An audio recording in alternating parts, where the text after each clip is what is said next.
Vero.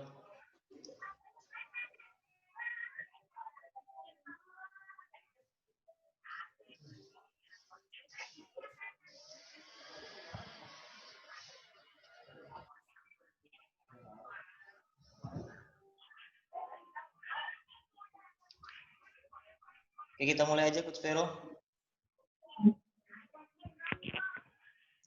Nanti kita record juga sambil menunggu yang lainnya.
Ya Coach Vero, kita mulai aja.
Warahmatullahi wabarakatuh.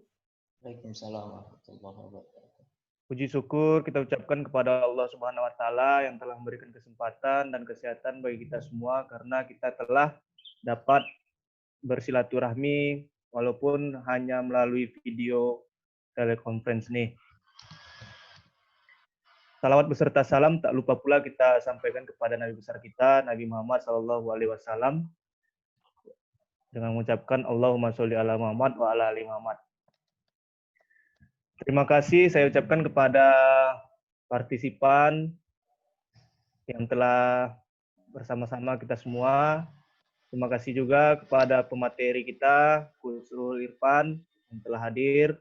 Terima kasih kepada Coach Dian Okta yang juga telah bersama dengan kita. Terima kasih juga partisipan semuanya. Kemudian, perkenalkan nama saya Rizky Afir Habib Nasution. Saya sebagai moderator nantinya dan akan mengatur jalannya acara sharing hari ini. Semoga acara kita pada hari ini, acara sharing kita bermanfaat nantinya. Amin. Oke, pembahasan kita cukup menarik kali ini yaitu mengenai youth player, di mana nanti Coach Rul Irfan akan menyampaikan bagaimana program nanti untuk pemain usia muda dan juga bagaimana sesi latihan dan lain halnya. Mungkin untuk mempersingkat waktu, kita berharap dengan media video telekonferensi ini dapat berjalan dengan baik nantinya dan juga selesai seperti mana yang ditargetkan. Oke, langsung saja kita persilakan kepada Coach Rul Irfan untuk menyampaikan materinya. Pada Coach Rul Irfan dipersilakan. Bismillahirrahmanirrahim. Assalamualaikum warahmatullahi wabarakatuh. Terima kasih Coach Vero Dan terima kasih kepada Coach Dian Okta yang sudah meluangkan waktunya untuk hadir pada pagi hari ini, dan juga teman-teman Fakultas Ilmu Keolahragaan Universitas Negeri Padang. Oke, sharing time hari ini semata-mata untuk berbagi ilmu ya terkait update sepak bola khususnya usia muda ya. Nanti ada sesi terkait sharing time-nya ya. Dan mungkin juga ada beberapa yang baru saya kenal seperti Rivo, Dava, dan FR ya. Salam kenal. Perkenalkan, nama saya Ruhul Irfan ya. Saya angkatan 2013 ya. Dan alhamdulillah sekarang bekerja di Villa 2000 Football Club ya di Jakarta. Itu saja, saya kembalikan ke Coach Vero.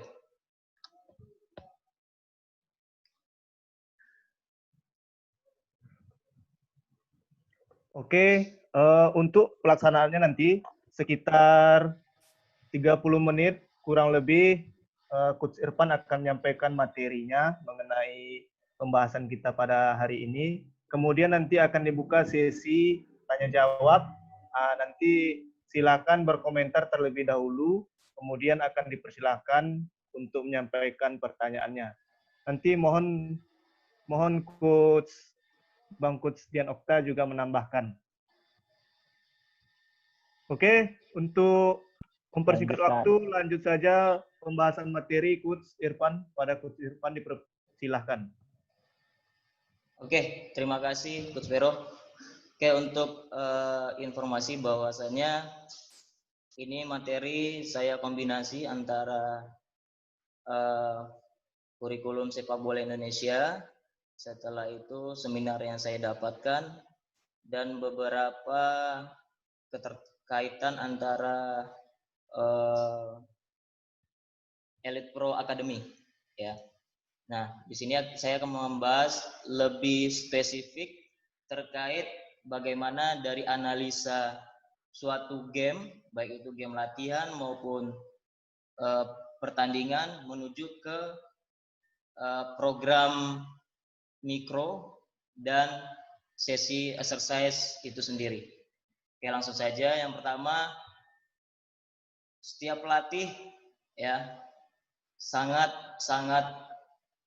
terbantu oleh dengan adanya video analisis ya, atau kita bisa melakukan dengan kamera yang canggih maupun yang sederhana, bisa menggunakan handphone dan juga kamera yang lainnya ya. Dari video ini adalah tolak ukur ya. Kalau kondisi fisik, tolak ukurnya berupa tes ya, tes fisik itu sendiri. Kalau sepak bola, tolak ukurnya adalah sepak bola itu sendiri dengan cara melalui video. Oke, berdasarkan pertandingan, jadi apa yang disampaikan oleh Luis Milla, pemain Indonesia memiliki teknik individu yang hebat, tapi mereka tidak bisa mengaplikasikan tekniknya ke dalam permainan itu sendiri. Ya, jadi pemain Indonesia itu teknik individunya hebat-hebat, tapi bermainnya belum sesuai dengan konsep. Oke, ini dari Villanesia. Kalau tahun 2019 itu yang digambar ini, ya, di mana fase kegembiraan sepak bola 6-9, fase pengembangan skill sepak bola dari 10 sampai 13 tahun, fase pengembangan permainan sepak bola dari 14 sampai 17, fase penampilan 18 lebih ya. Nah, untuk sekarang karena saya 2 bulan yang lalu mengambil kursus, sehingga untuk sekarang itu 68 ya, jadi beda tahunnya aja. Untuk fase gembira 9-12 untuk pengembangan skill, 13-16 untuk permainan sepak bola, dan 17 lebih itu fase penampilan. Oke. Karena youth sepak bola ya, youth players, berarti kita kategorikan itu masa-masa remaja, ya berarti dari usia 13 hingga ya mungkin 18 sampai 20, ya karena Elite Pro itu 16, 18 dan 20, ya berarti itu kategori remaja. Nah, dari usia 13 inilah banyak event-event pertandingan sepak bola baik itu turnamen maupun kompetisi mengadakan format pertandingannya itu 11 lawan 11. Oke, Villanesia sangat antusias sekali untuk mengedukasikan ke semua pelatih Indonesia mengenai kurikulum ini.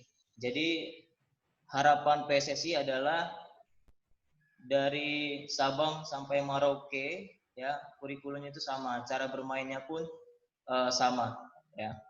Nanti lebih spesifiknya saya akan sampaikan. Oke, ini adalah terkait proses melatih, di mana ada perencanaan, persiapan, pelaksanaan, dan evaluasi. Perencanaan di sini yang saya sebutkan tadi mengenai analisa game itu sangat penting sekali karena melihat kebutuhan dari individu maupun tim itu sendiri. Setelah itu kita definisi masalahnya, kemudian baru kita desain latihan. Di persiapan, nah ini sangat-sangat penting, ya. Mungkin saya dulu praktik melatih, ya, mengenai staff atau pemain, lebih ke staffnya, ya. Kadang satu kelompok usia itu satu pelatih, ya, bahkan sampai 15-20 orang, ya. Kalau misalnya sudah akademi atau klub atau juga SMP yang memiliki pelatih yang banyak, coba didesain atau di manage tugas-tugas pelatih, ya, berupa sesinya, sehingga latihan itu sendiri akan lebih berkualitas.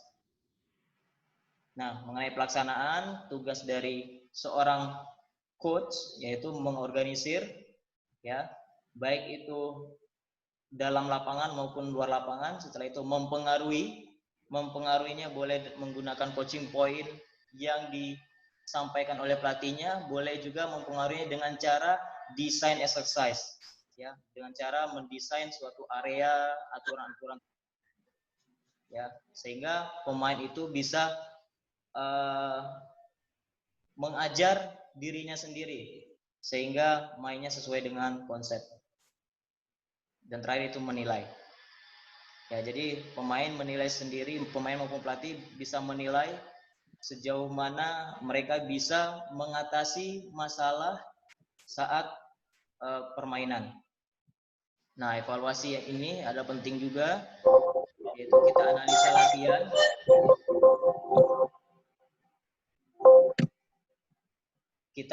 latihan. Setelah itu kita redesign latihan, ya.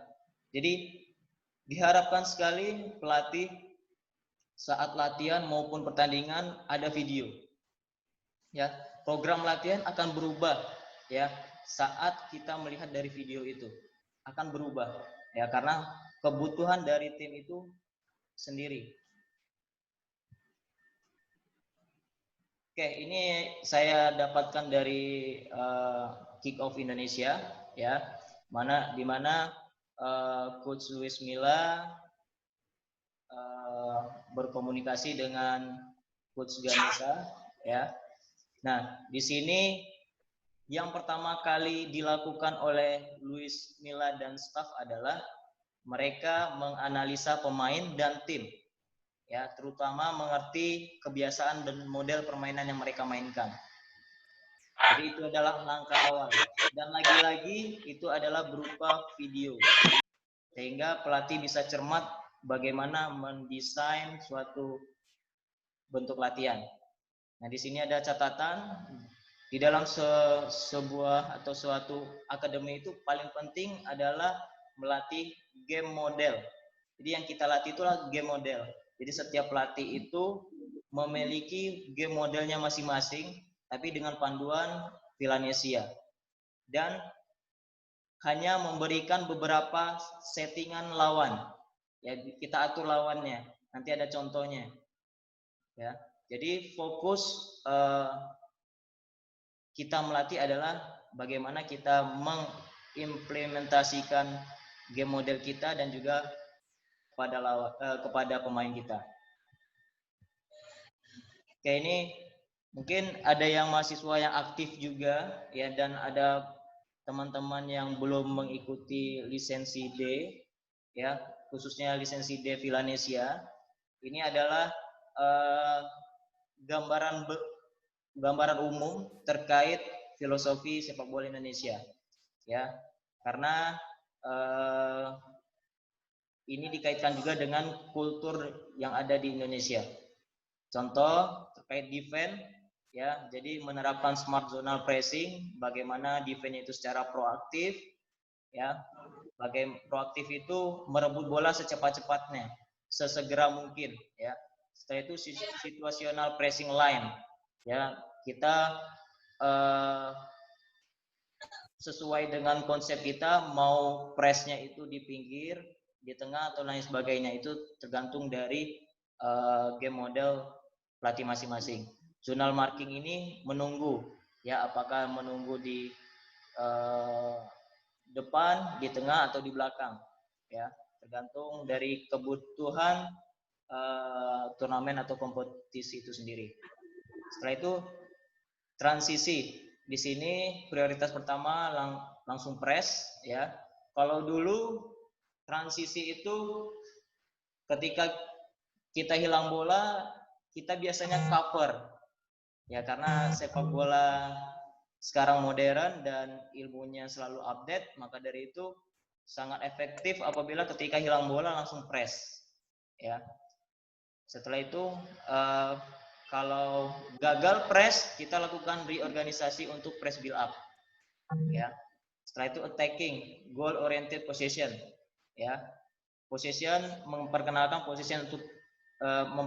possession ya, tujuannya untuk cetak gol ya. Di sini secara proaktif di sini itu mengartikan sebagai penguasaan bola selama mungkin ya, tanpa hilang bola. Progresif itu bagaimana prioritas bermain adalah ke depan, karena tujuan sepak bola adalah untuk menang dan untuk cetak gol. Sedangkan konstruktif yaitu dari lini ke lini ya. Seperti yang disampaikan Luis Milla tadi, banyak pemain Indonesia ini mainnya direct play, langsung ke depan, langsung ke depan, langsung ke depan. Ya, kalau langsung ke depan untuk usia grassroots maupun youth, kapan pemain center back, kapan pemain belakang, tengah belajar. Ya, maka dari itu Villanesia ini mengajarkan kepada pelatih maupun pemain bagaimana menerapkan latihan secara proaktif, progresif maupun konstruktif untuk attacking. Sedangkan transisi positifnya ya, prioritas pertama adalah counter attack, prioritas keduanya kalau tidak bisa counter attack kita lakukan rebuild up. Nah, kalau dulu terpisah defense, attacking, transisi itu terpisah. Sekarang tidak. Sekarang attacking, transisi negatif itu sudah satu kesatuan ya, tidak bisa dipungkiri lagi ya. Dan itu terlihat sekali daya juang pemain. Jadi ketika attacking hilang bola, pemainnya ngapain nih? Apakah hanya jalan kah atau langsung press hilang bola? Setelah itu defense ya, berkaitan dengan transisi positif. Ya, jadi tidak bisa terpisah sekarang. Sekarang attacking dengan transisi negatif, defense transisi positif. Oke, ini prinsip-prinsip permainan ya secara umum saja ya, karena hari ini membahas terkait bagaimana menganalisa hingga ke bentuk program latihan. Ini prinsip umum attack ya. Ini secara Villanesia, ini spread out itu menyebar ya, baik itu secara deep ya. Deep itu secara vertikal, sehingga di sini terdapat ruang antar lini. Ruang antar lini. Di Villanesia ada 3 ruang yang diperkenalkan, ya. Di sini adalah lini depan, di sini adalah ruang antar lini, di sini ya, ruang antar lini, di sini ruang antar lini, sini adalah lini belakang, ya. Nah, deep itu menarik lawan secara vertikal sehingga ruangnya besar secara vertikal, ya. Setelah itu width, ya, secara horizontal, ya. Jadi lawan itu akan teregang melebar sehingga pemain ini bisa melakukan penetrasi pas ke depan, ya. Jadi penting sekali spread out ini yang diketahui, ya, dari bola, misalnya bola dari kiper, bagaimana pemain ini, karena game model ya, jadi usahakan kita itu melatih dengan konsep, ya, dengan konsep setidaknya terkait attacking ini, ya, bagaimana memanfaatkan spread out ini secara deep maupun width, lebar. Setelah itu mobility. Mobility ini yaitu pergerakan teman maupun pergerakan pemain individu itu sendiri, ya.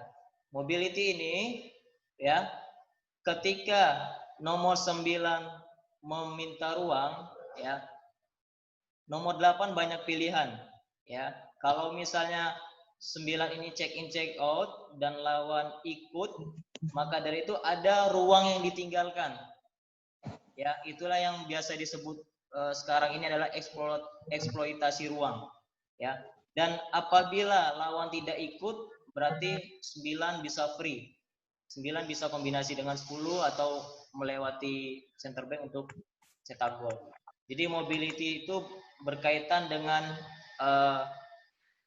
membuka ruang, ya, menggerakkan lawan dan eksploitasi ruang. Itu mobility. Oke, setelah itu koneksi. Di sini koneksi di sini sudah ini ya, karena lawannya menunggu zonal marking di daerahnya sendiri, jadi di sini tidak, ini model game modelnya Villanesia, nomor 2-nya melebar, 7-nya ke dalam, ya. Kalau untuk Villanesia posisinya seperti ini. Jadi pelatih sekarang melatih pemain dengan nomor, bukan center back lagi, bukan midfielder lagi, bukan striker lagi, tapi nomor. Misalnya nomor 3 kamu misalnya bisa lakukan through pass dan sebagainya. Ya, jadi kita sebutkan nomor sehingga pemain itu paham, ya, tidak lagi center back kanan, center back kiri dan lain sebagainya. Jadi perkenalkan nomor-nomor ini kepada pemain sehingga itu lebih efisien. Kayak ini dismarking yang berkaitan dengan mobility tadi. Ya, ketika dia menciptakan ruang, lawan akan bingung dia datang ke bola kah atau datang ke yang ciptakan ruang, ya. Sehingga yang kuasai bola banyak pilihan, apakah drive, apakah pass ke B atau pass ke C. Penetrasi, ya, ini bisa dilakukan dengan pointing with the ball, ya, bisa lakukan wall pass, bisa lakukan through pass. Itu mengenai penetrasi. Nah, saya di Villa 2000 baru pertama sekali saya lihat di apa namanya, di sesi latihannya, saya tertarik sekali terkait pergerakan 3 hal, ya, 3 hal. Karena bagi saya itu sering dilakukan tapi tidak rinci bahwa pergerakan itu sangat penting. Contoh, anggap seperti ini, ya. Ketika ini ya, bisa lihat pointer saya. Ketika 7 kuasai bola, pegang bola, kalau lawan datang ke bola, maka dari itu 8 ambil posisi yang bagus ya dengan cara sejajar sama lawan sehingga dapat ruang untuk dapat terima bola. Ya, 7 bisa passing ke 8. Itu adalah bukan variasi. Cara pertama. Cara kedua, apabila nomor 7 ini, apabila lawan datang ke nomor 7 passing ke 8, ya, dan lawan ini datang ke 8, maka yang dilakukan 8 adalah wall pass. Ya. Ini dengan catatan nomor 8 tidak bisa first touch ke depan ya. Lakukan wall pass seperti ini. Ya.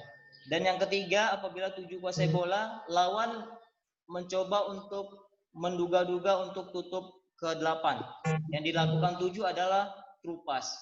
Nah, 3 hal itu adalah sangat penting kita ajarkan kepada pemain. Ya. Kalau lawan seperti ini, yang dilakukan adalah seperti ini dan seterusnya. Oke, ini prinsip defense. Ya. Compactness ya, serapat-rapatnya, baik itu secara short itu mengecil secara vertikal, short ya, narrow itu memperkecil secara horizontal ya. Jadi di sini ketika defense tadi sesuai dengan konsep ya, bolanya ke kanan berarti ikut geser sehingga tidak ada ruang yang ditinggalkan. Setelah itu pressure. Ini ada konsep juga pressure-nya, jadi tidak hanya asal-asalan ketika melakukan pressure. Kita mengajarkan pada pemain cover dan balance. Oke, setelah kita dapatkan masalahnya ya di tim kita, maka dari itu kita bentuk program kita. Di sini saya ambil dari suatu seminar yang saya ikuti ya. Di sini ada 3 model yang bisa kita lakukan sesuai dengan regulasi atau tuntutan dari turnamen atau kompetisi yang kita ikuti. Ya, ini karena youth, jadi seperti ini yang saya tampilkan. Model pertama, ya, ini dilakukan seminggu sekali. Tackling, transisi negatif minggu pertama, minggu kedua defense transisi positif. Model kedua 2 minggu sekali. Model ketiga 3 minggu sekali. Ya. Nah, yang jadi catatan adalah ketika kita ambil model kedua ya. Ketika minggu pertama dan minggu kedua kita attacking dan transisi negatif, jangan kita prioritaskan yang kita coaching adalah defense. Ya, kita prioritaskan ini. Kalau misalnya kita mau sparring atau sebagainya, yang kita utamakan adalah ini, ya, sesuai topik kita. Nanti ketika defense ada jatahnya lagi di 2 minggu berikutnya. Jadi kita dengan program ini bagaimana kita konsisten, ya, melakukan ini. Jangan ketika kita attacking kita kebobolan 5-0, 3-0 itu biarkan. Tapi bagaimana kita fokus perhatian kita mengenai attacking dan transisi negatifnya. Ya, ini adalah PR untuk kita nantinya. Ya, apakah itu bermasalah dengan build up play atau scoring dan lain sebagainya. Ya.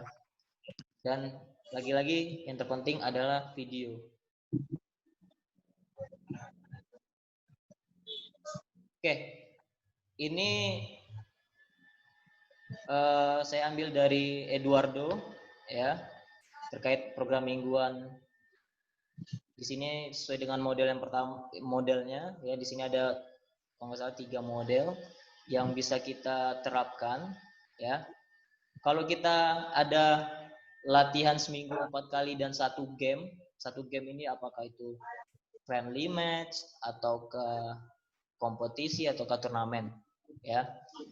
Di sini dilakukan 4 kali dalam seminggu dengan 1 game ya.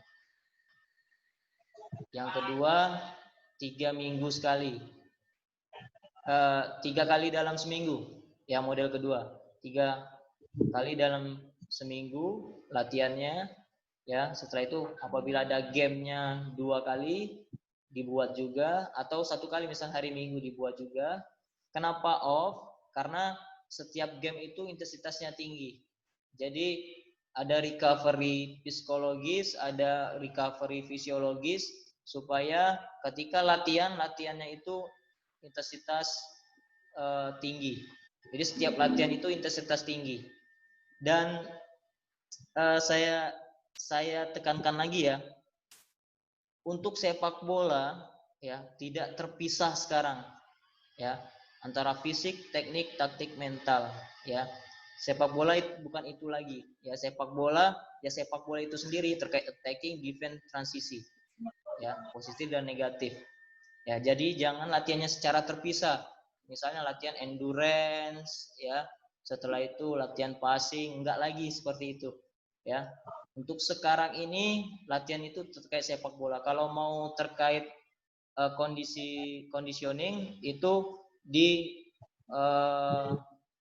jadwal yang lain ya, hari yang lain ya. Di sini nanti akan dibahas terkait gym work, passing dan sebagainya. Yang terpenting adalah kita lihat model-model dalam program mingguan ini. Model ketiganya, apabila ada latihan 5 kali dalam seminggu ya, seperti ini ya. Karena ini adalah Elite Pro ya, di sini bisa saja latihannya intensitas sedang sampai tinggi terus ya, karena tergantung jadwal jamnya, latihannya jam berapa, apakah pagi ataukah sore gitu.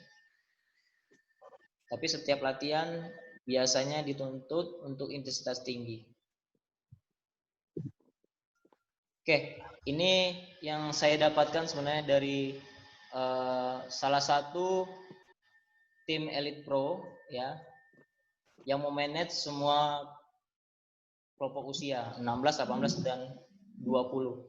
Jadi di sini sebelum melakukan training ya, yang dilakukan adalah pemain dia dari rumahnya menuju ke lapangan ya. Di sini saya buat lapangan Villa 2000 ya. Dan mohon maaf suaranya ya, karena sangat merindukan latihan ya, karena memang di Jabodetabek belum terlaksana latihan. Jadi videonya sedikit menyedihkan. Oke, setelah ke lapangan yang dilakukan 15 menit selanjutnya adalah briefing. Ya. Briefing di Villa 2000 itu sendiri, di tempat saya kalau misalnya latihan pagi, briefingnya itu lebih lama. Ya. Setelah briefing yang dilakukan, selanjutnya adalah gym work. Gym work ini lebih ke injury prevention. Ya. Setelah itu baru latihan tim, yang tadi ada pass exercise, rondos, possession game, pace of play, free game dan lain sebagainya. Setelah itu baru ada namanya individual training. Ya. Jadi setelah tim lakukan individual training. Setelah itu baru kembali lagi ke locker room, kalau ada locker room ya, tujuannya untuk briefing ya. Setelah itu baru pemain kembali ke rumahnya masing-masing. Oke, ini adalah planification and programming ya. Di sini belum termasuk gym work ya, injury prevention belum termasuk. Di sini lebih ke urutan aktivitasnya. Sesi pembuka ya bisa dilakukan passing exercise ya, bisa dilakukan rondos, nanti ada contohnya. Di sesi latihan bisa dilakukan position game, bisa dilakukan pace of play, bisa dilakukan functional exercise, bisa dilakukan small game, condition game, tactical game. Sesi penutup free game atau set piece, dan terakhir adalah individual training. Ya, ini adalah sesuai dengan kebutuhan ya. Dengan program yang telah kita buat tadi, kita masukkan prioritas kita di mana terlebih dahulu sesuai dengan kebutuhan tim.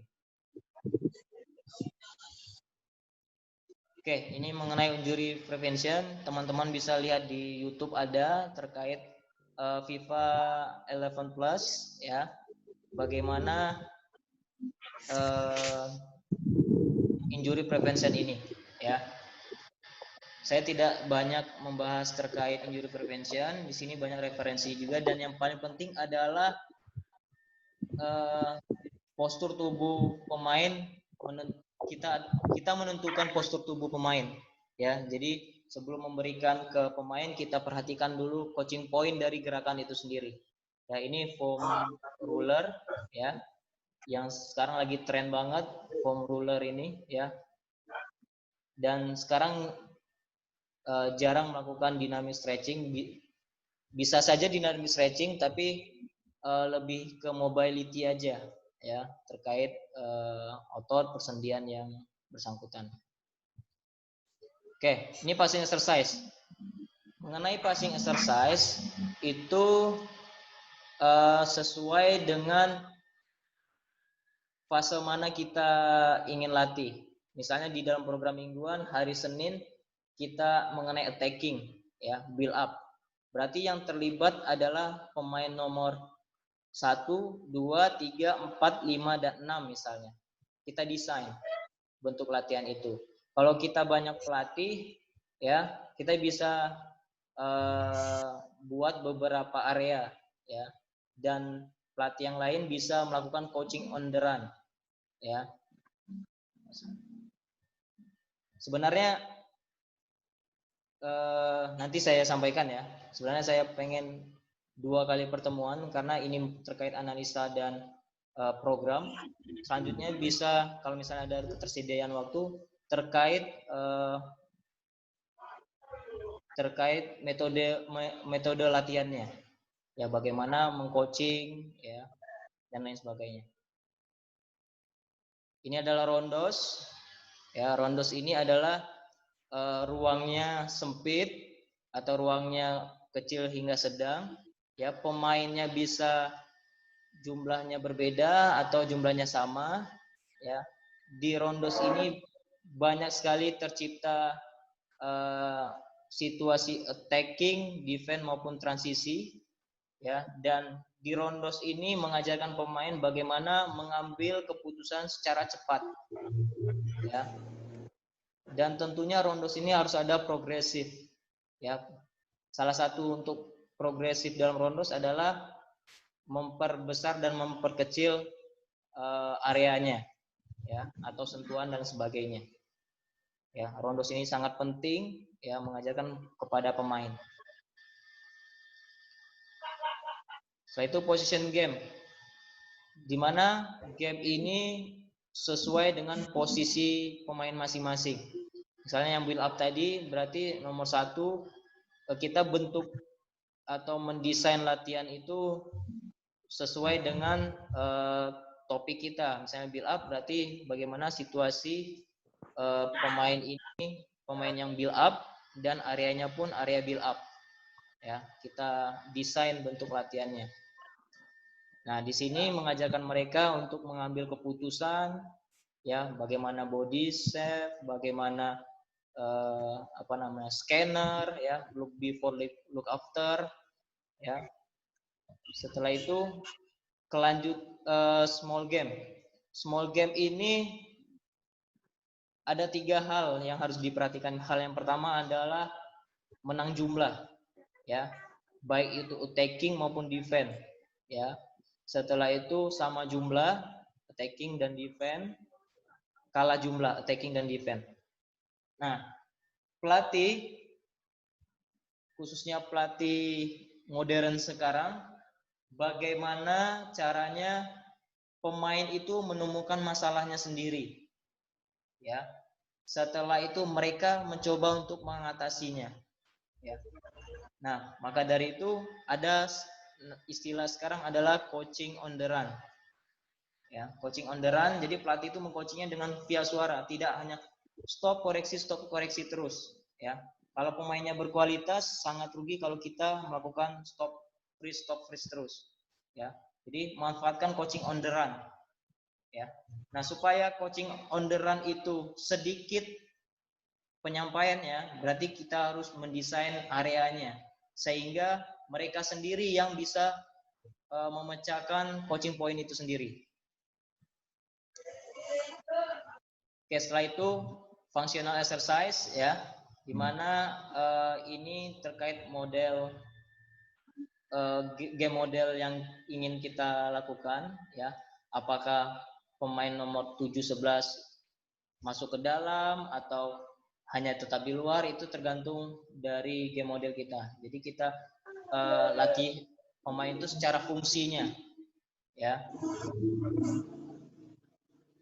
Setelah itu condition game. Kondisi game ini kita atur areanya ya. Jadi area ini bermanfaat untuk pemain attacking maupun defense ya. Kalau di sini kita lihat di gambar itu ada 3 area, pinggir, tengah, pinggir ya. Nah, kenapa di garis ini ya? Ini bertujuan untuk defense-nya supaya compactness ya di dalam area tengah ini. Ya, ketika bola misalnya anggap di nomor 3 misalnya, berarti mereka start positionnya di dalam area ini. Ya, ketika bola misalnya di pinggir berarti ada pergeseran di sana. Jadi bisa memanfaatkan satu atau 2 area ini. Ya, kalau misalnya defense dia memanfaatkan 3 area ini, berarti pemain ini, tim ini tidak melakukan konsep bagaimana compactness.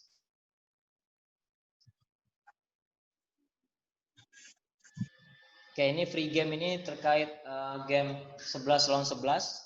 Free game ini tidak dibebaskan juga main pemain seenaknya. Free game harus mainnya sesuai konsep dan sesuai dengan game model yang telah dilatih. Jadi latihannya itu sistematis dari pass exercise, dari position, game, dari pace of play, hingga game latihannya itu sistematis. Yang kita latih itu yang kita prioritaskan. Build up ya build up yang kita prioritaskan. Ya, jangan scoring yang kita prioritaskan. Sesuai dengan topik kita build up ya build up. Untuk ada pressure dari build up ya, bisa kita sewaktu-waktu kita kasih tahu lawannya untuk lebih agresif sehingga intensitasnya itu lebih tinggi dan reality game-nya bisa kita dapatkan tergantung dari kreativitas pelatih. Oke, ini session exercise ya. Di sini ada injury prevention, passing exercise, position game ya, bentuk latihan berbeda ya dari yang tadi, dari individual. Oke, kita bahas satu-satu. Injury prevention kita skip aja ya. Nih, passing exercise ya. Di sini topik saya adalah build up ya. Yang terlibat di sini adalah nomor 1, nomor 34, nomor 25. Ya. Ini yang saya lakukan.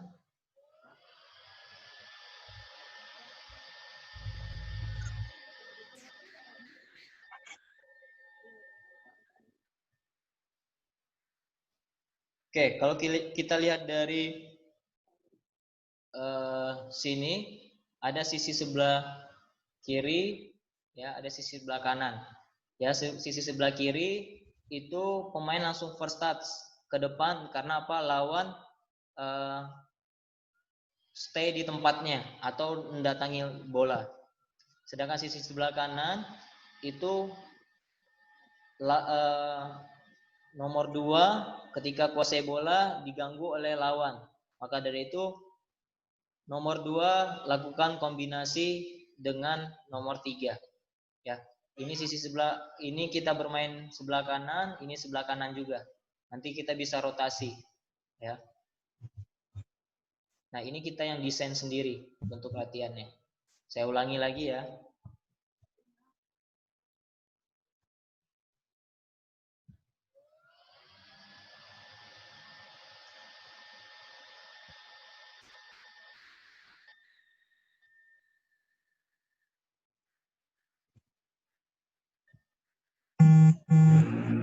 Oke, mungkin jadi pertanyaan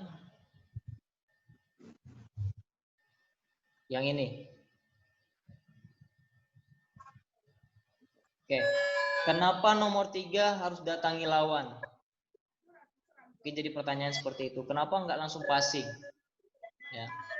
Oke, bisa saja langsung passing apabila posisi nomor 2 itu memungkinkan untuk menerima bola. Itu yang pertama. Yang kedua, itu suara siapa ya? Yang kedua, kualitas passing nomor 3 betul-betul kualitas yang bagus. Ya. Tapi kalau tidak ada, kita melakukan prinsip dismarking. Ya. Di mana nomor 3 ini drive ke lawan supaya lawan kebingungan mau kejar bola atau tutup posisi nomor 2.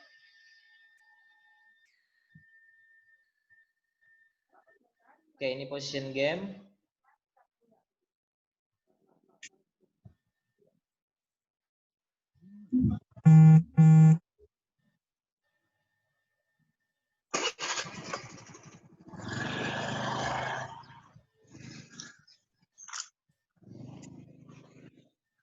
Oke, di sini saya buat animasi. Nomor 9-nya ganggu lawan. 9 ganggu nomor 4 sehingga 4 passing ke 3. 3 drive ke nomor 11 lawan sehingga nomor 2 terima bola. Ya, sekali lagi. Oke. Nih, ini yang tadi latihan exercise tadi, ya. Tercipta nggak selama position game itu tercipta nggak game model yang kita terapkan di pas exercise di position game ini? Ya, kalau di sini kan tercipta, ya. Saya membuat animasinya tercipta karena ini bakalan atau sering terjadi, ya. Dan apa yang dilakukan biru ketika hilang bola? Hilang bola, langsung lakukan press sehingga kita bisa kuasai bola lagi dan ambil position, ya, ambil posisi yang ideal. Nah, jadi kita latih attacking tapi kita tidak mengabaikan transisinya. Oke, ini pace of play ini adalah lanjutan dari position game, di mana pace of play ini lebih ke realistis, areanya lebih ke realistis ke pertandingan, ya.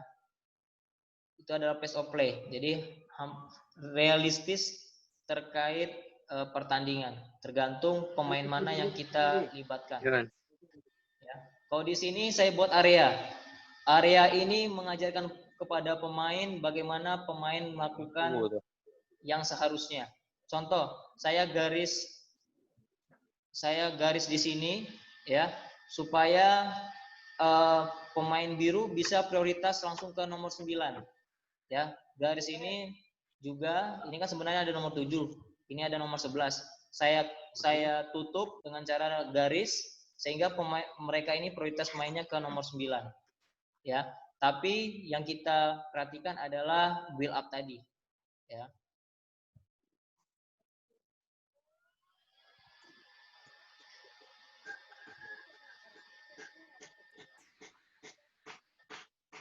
Oke, jadi di sini Jadi di sini saya buat regulasi.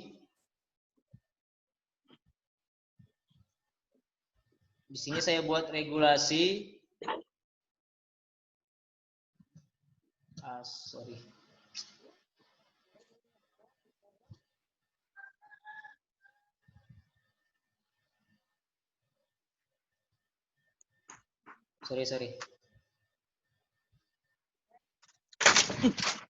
Di sini saya buat regulasi, ya.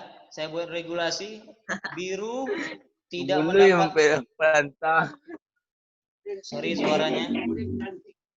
Coach Vero, tolong suaranya. Coach Vero.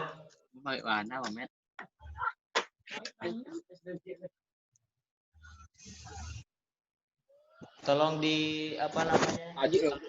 di mute suaranya.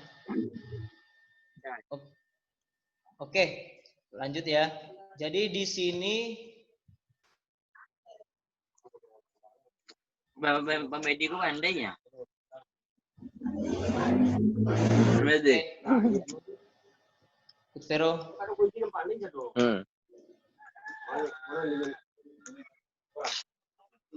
Ada yang lunak aja nih, Mak. Iya. Coach Vero. Coach Vero. Lah. Coach Vero. Tolong suaranya di mute terlebih dahulu, nanti ada sesi tanya jawabnya. Oke, di sini saya buat garis ya. Saya buat garis ini supaya mengajarkan pemain 2, 3, 4 dan 5 ini untuk membantu menyerang. Jadi mereka tidak akan dapat poin ya. Jadi mereka dapat poin apabila bisa passing ke nomor 9. Kalau mereka misalnya bola di nomor 10. Nomor 10 tidak akan dapat poin passing ke 9 apabila nomor 3 dan 4 ini masih di sini. Jadi harus melewati garis lebih dahulu. Oke, contoh seperti ini. Jadi mengajarkan kepada pemain nomor 3 dan 4, setelah bola di depan mereka membantu ke depan supaya space-nya atau line-nya tetap terjaga. Oke, next. Setelah ini baru game normal, free game, ya mainnya tetap terkonsep. Nah, setelah game, lakukan individual training, ya. Contoh di sini nomor 2, ya, nomor 2 dan nomor 5 bisa. Jadi kita latih melibatkan nomor 3, nomor 68, nomor 7 maupun nomor 9. Kalau tidak ada melibatkan pemain, kita bisa melibatkan gawang, ya, atau melibatkan cons bisa, ya. Jadi situasinya sesuai dengan game model kita ya, kita mainnya seperti apa. 3 drive, ya.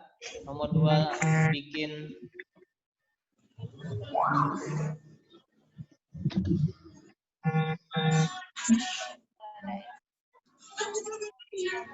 Halo, Assalamualaikum. Oke. Tolong suaranya di mute terlebih dahulu.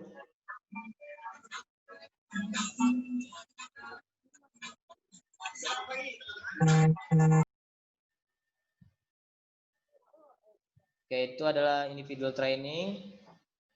Ya. Oke. Terima kasih ya. Sebenarnya ada hal lain yang ingin saya sampaikan juga ya, apabila ada waktu terkait pertemuan selanjutnya ya. Kita akan membahas mengenai metode melatih ini ya. Kalau di lisensi D maupun C itu yang diajarkan hanya stop freeze ya. Ya, padahal di pertandingan yang sering dilakukan adalah interval coaching. Ya, kita tidak bisa ketika game kita stopkan pemain, nggak bisa. Jadi kita manfaatkan mengcoaching adalah coaching on the run maupun interval coaching. Ya, interval coaching pada saat kapan? Pada saat mereka lagi rest. Ya, babak pertama ada rest, baru kita memberikan masukan-masukan kepada pemain. Oke, itu saja. Saya kembalikan ke Coach Vero. Oke, terima kasih Coach yang telah memberikan banyak materi-materi baru mungkin bagi kami ya kan. Semoga pemaparan materi tadi bisa kita terima nanti di akhir bisa di-share ya Coach, recordnya sama materinya mudah-mudahan. Insyaallah boleh. Untuk sedikit mengenai pembahasan tadi, yakni pembahasan yang disampaikan oleh Coach Irfan, bahwasanya evaluasi itu di sepak bola bukan hanya melalui media tes, tapi evaluasi sepak bola itu mengenai berupa video. Berarti seberapa penting evaluasi video ini menurut Coach Ipan? Kemudian mohon tambahan materinya juga mengenai seberapa penting analisa video oleh Coach Dian Okta, karena itu gawe senior kita. Mohon tambahan masukannya Bang Coach Dian Okta. Kami persilakan untuk Bang Coach Dian Okta terlebih dahulu untuk menambahkan materinya. Ini kayak ditodong kita ini. Kita nggak ada persiapan apa-apa, malah disuruh. Oke, demi menghormati rekan-rekan pelatih, Coach Pero sama Coach Irfan. Sebenarnya kita mau izin semua pelatih. Sebenarnya kita sebagai pelatih, alangkah baiknya untuk menguasai beberapa disiplin ilmu. Artinya tidak hanya satu aspek saja yang kita kuasai. Ada baiknya beberapa aspek ilmu, contoh misal video analisis, kemudian physical fitness, taktikal. Minimal kita mengetahui agar nanti dalam bekerja sebagai pelatih profesional, tentunya di klub profesional juga, saat kita bekerja sama dengan asisten maupun dengan status kita sebagai asisten bekerja sama dengan head coach, kita itu paham apa sih, kalau kita sebagai asisten paham apa yang diinginkan head coach. Begitu juga ketika kita sebagai head coach, kita nggak dibodohi sama asisten gitu. Kan ada juga gitu kan hal-hal yang seperti itu, tidak menutup kemungkinan gitu. Memang apa yang saya sampaikan tadi satu dari beberapa aspek kepelatihan, ilmu kepelatihan itu memang harus kita fokuskan. Contoh, saya selama ini kan orang-orang lebih mengenal saya sebagai coach analis gitu kan. Meskipun sebenarnya passion saya ada di taktikal. Ya, yang namanya jalan hidup atau rezeki itu kita nggak bisa berharap, ya kita nggak bisa memaksakan atau apa sesuai dengan keinginan kita. Ya, contoh seperti saya sekarang, saya di Mitra Kukar ya, sebagai physical fitness. Kan nggak mungkin juga saya tolak ya kan. Yang namanya rezeki, kita kan melatih ini kan selain passion kita kan cari rezeki buat keluarga, ya kan. Nah, makanya yang seperti yang saya bilang tadi, kita harus minimal mengetahui. Ya, kalau bisa menguasai beberapa disiplin ilmu lebih bagus, mengenai tactical analysis atau meta analysis, video analisisnya, kemudian physical fitness, kemudian memang fokus ke taktikalnya. Nah, kalau bicara video analisis atau meta analisis seperti yang dibilang Coach Vero tadi, yang saya ya awalnya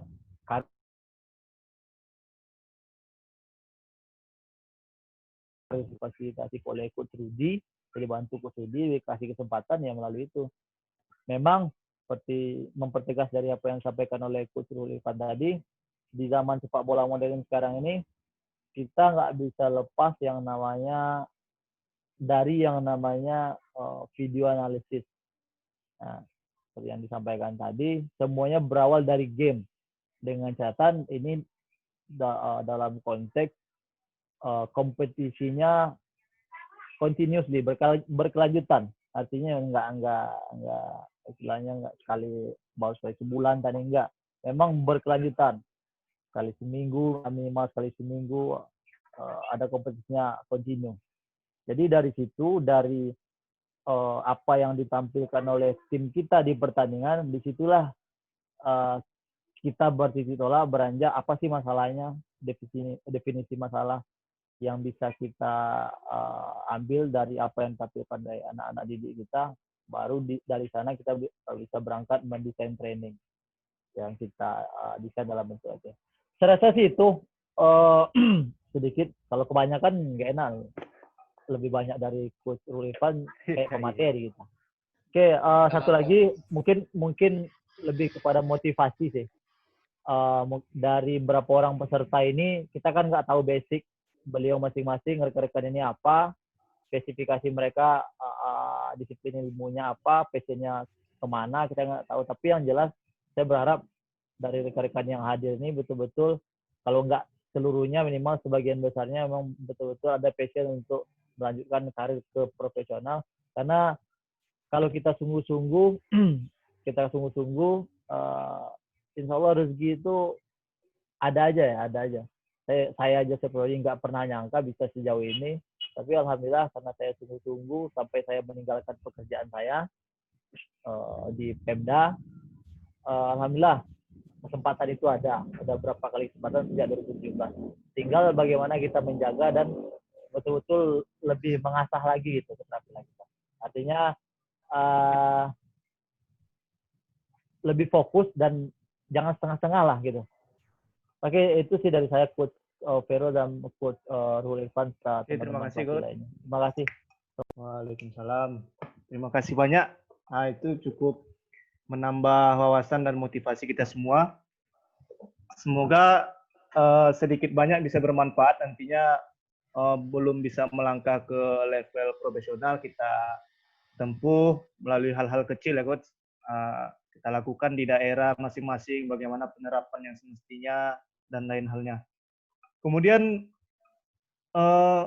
pertanyaan saya, Coach Irfan, mengenai perubahan. Kalau dulu kan proses latihan itu, proses latihan itu ada fundamental, kemudian game related, game situasi, segala macam. Bagaimana dengan Villanesia sekarang? Apakah jauh berbeda atau bagaimana? Mohon tambahan penjelasannya, Coach Irfan. Coach Irfan, persilakan. Oke, gini Coach Vero, kalau yang dulu itu menurut saya tidak terlalu spesifik dan tidak terlalu detail. Contoh latihan fundamental. Fundamental itu yang seperti apa gitu. Ya. Kalau di sini, kalau untuk sepak bola modern sekarang, passing exercise itu betul-betul detail. Kita exercise-nya yang seperti apa? Sesuai dengan topik kita, misalnya build up. Ya, kita lakukan build up, yang terlibat di build up itu nomor berapa saja. Misalnya nomor 1, 2, 3, 4, dan 5 misalnya. Nah, kita desain latihan itu sesuai dengan game model kita. Misalnya, yang seperti tadi, ketika satu kuasai bola dan nomor 9 high press misalnya. Ya, hanya nomor 9, sedangkan yang lainnya, ntar ya saya coba untuk melalui taktikal.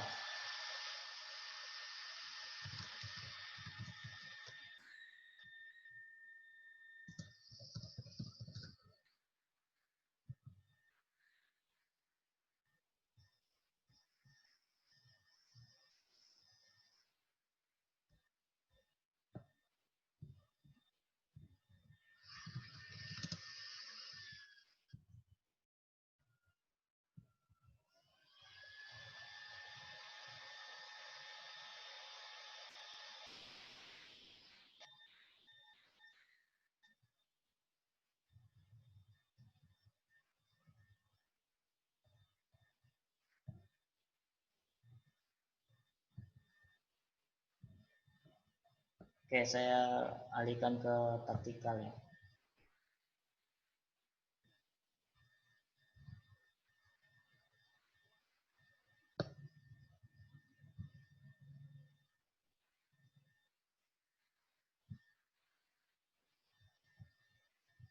Oke, kalau yang dulu fundamental. Nah, fundamental itu lebih, ini tergantung ini ya, tergantung kualitas pemain ya. Saya tidak berbicara terkait usia, tapi kualitas pemain. Kadang usia 13 bermainnya lebih bagus dari usia 17, ada juga ya, karena bermainnya dengan konsep. Nah, fundamental yang dulu itu kita tidak tahu. Contoh latihannya lebih ke isolir, passing berhadapan ya.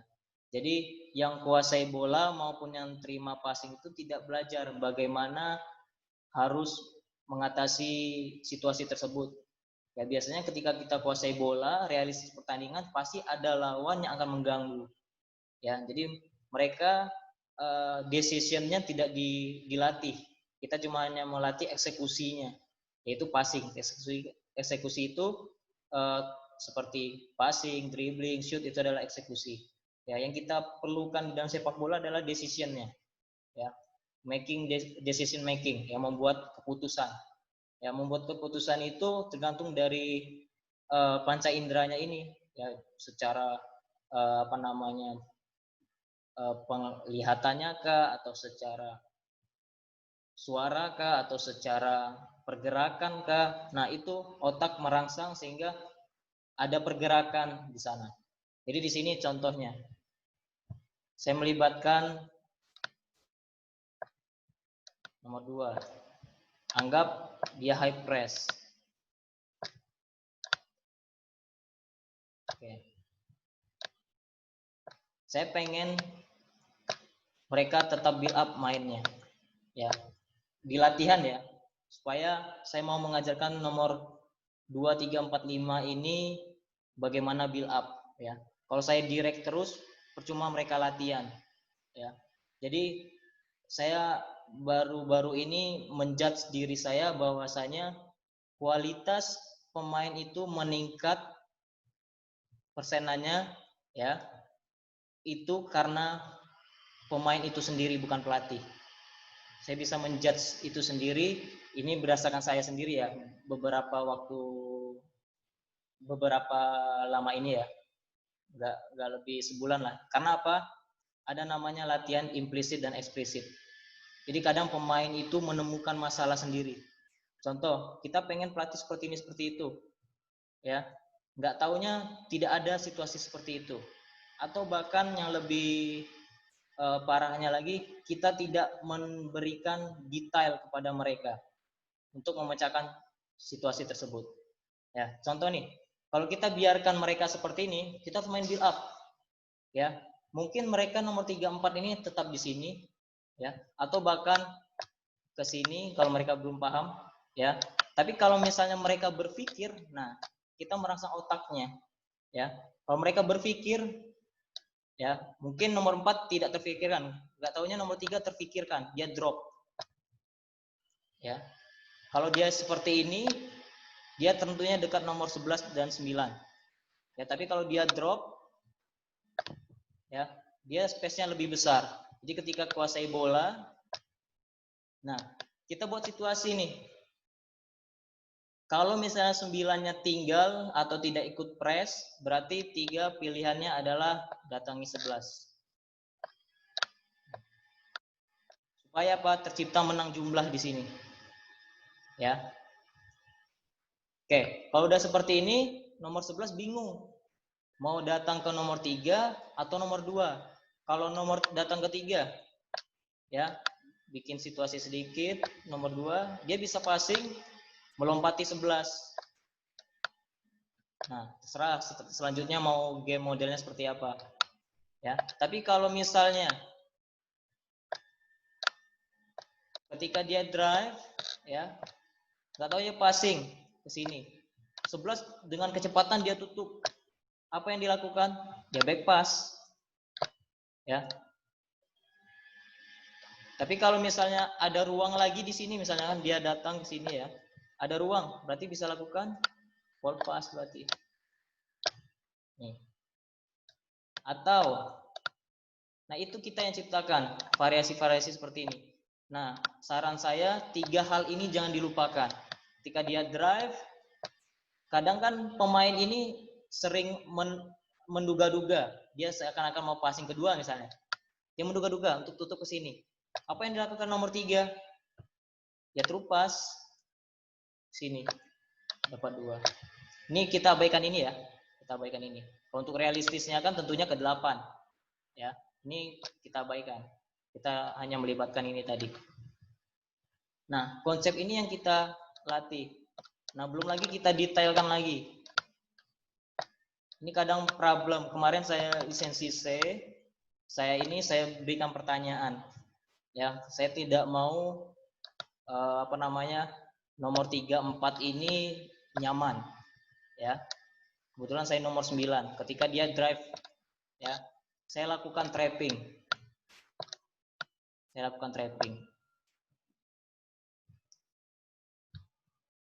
Oke. Nah, yang seperti ini ada dua hal nih. Kita mengajarkan pemain atau kadang pemain itu menemukan sendiri. Nah, ketika saya lisensi C, ada salah satu pemain Persebaya ya sama dengan saya, dia bisa memecahkan masalah tersebut. Sedangkan yang lainnya tidak bisa. Nah, berarti kan itu tergantung dari kreativitas pemain, dan pemain itu terus terang ya, sepak bola sekarang sama seperti dengan kurikulum di PE, Physical Education, kurikulum di guru olahraga, ya. Bagaimana mengajarkan anak-anak tersebut yang belajar secara mandiri. Nah, seperti ini, solusinya bagaimana? Ya, kalau kita paksakan, ya, dia ambil drop sedikit, kita paksakan, dia passing ke sini, kita udah dikunci. Ya, kita udah dikunci. Ini mau ke sini bahaya banget. Ya, ini udah dikunci. Ya, ini apa namanya? Secara umum ya, kalau misalnya dilibatkan dengan kualitas itu tergantung kualitas pemain. Tapi kalau misalnya defense dan attack sama-sama berkualitas, tentu attack-nya akan bermasalah kalau situasi seperti ini. Gitu. Nah, jadi pemecahannya adalah ini menurut saya.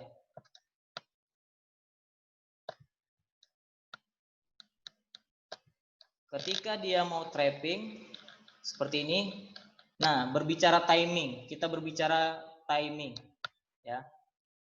Ketika dia trapping, dia langsung drive in, sehingga ada penempatan antara bola dan lawan. Yang di sini ada ini di sini tadi ya. Di sini ada dua pilihan, ya. Ada dua pilihan. Yang pertama, lihat dari nomor 7. Ya. 7 ini stay di sini atau dia datang ke 4. Kalau dia stay di sini, ini kualitas yang bagus passingnya, bisa ke 4. Ya. Bisa ke 4. Nah, kalau misalnya dia tetap stay, seperti tadi latihan tadi, exercise tadi yang kita lakukan tadi di game plan, mereka bisa lakukan di position game, mereka bisa lakukan seperti ini. Nah, tercipta nggak seperti yang tadi gitu, sama. Tapi kalau misalnya ketika dalam perjalanan, anggap ini perjalanan ya, ini udah mendekat, ya, ini udah mendekat. Nah, udah mendekat. Ini ada dua pilihan. Ada dua pilihan. Yang pertama ini conditioning kan, ya, passing ke sini, ya. Berarti timing harus cepat nih, eksekusinya juga harus cepat. Apakah satu sentuhan atau bagaimana, ya. Jadi melibatkan 5 langsung kondisi passing. Atau ya, ketika dia press, ya, libatkan kiper. Makanya Edu sering mengatakan untuk usia dini grassroots, pemain grassroots maupun youth, usahakan kiper itu terlibat di dalam position game, pace of play, di dalam rondos terlibat, sehingga mereka belajar mengambil keputusan. Kalau nggak bisa juga nomor 5, berarti passing ke kiper bisa direct ke 5. Ya. Saya yakin, ini tergantung ini ya, kualitas pemain ya. Saya yakin kalau selalu diajarkan seperti ini, mereka akan terbiasa. Tinggal bagaimana kita latih mereka secara realistis. Oh sorry, waktunya cuma 10.30 ya Vero. Nah seperti ini, ya. Jadi kita latih mereka itu secara realistis, ya. Nah area ini adalah menentukan. Kalau di sini saya menyampaikan ke anak-anak ada 3 area. Safety zone, simple zone, sama risk zone. Safety, zona aman. Jadi mereka tidak banyak kuasai bola di sini. Ya, mereka main aman. Kalau bisa ke depan, ke depan. Ya, lebih simple. Ini mainnya simple. Ya, simple zone. Di sini zona resiko. Mau nggak mau di sini harus ciptakan gol atau ciptakan peluang. Ya, mereka harus berani. Apakah penetrasi, dribbling, atau kombinasi dan lain sebagainya. Ya, sini kita harus mengajarkan kepada pemain. Gitu. Jadi kalau kita melatih pemain hanya instruksi, hanya taktikal aja, itu tidak cukup.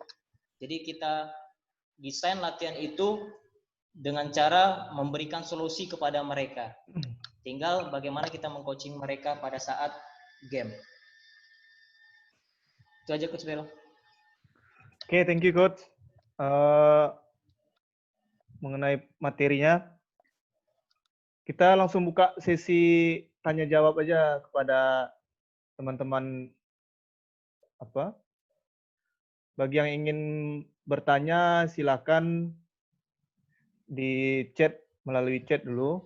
Nanti akan kita persilahkan untuk melakukan pertanyaan.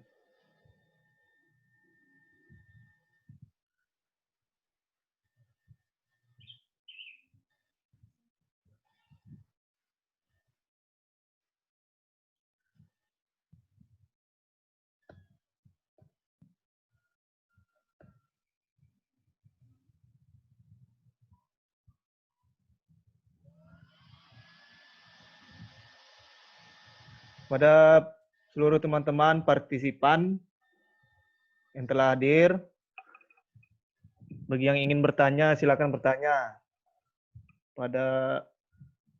Selamat datang juga Coach Edri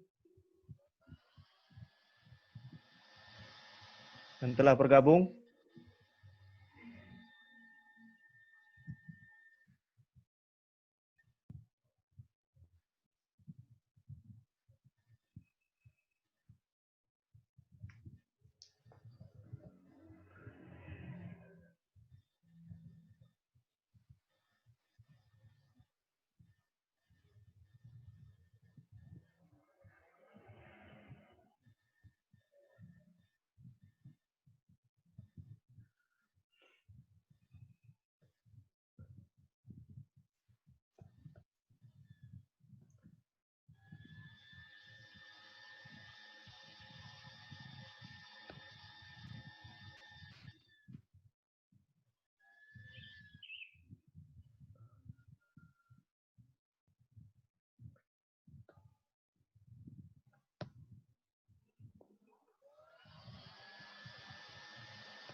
Oke teman-teman, kita sharing time aja. Kalau misalnya ada yang ingin ditanyakan silakan. Mungkin ada juga yang belum ngambil lisensi D atau bagaimananya.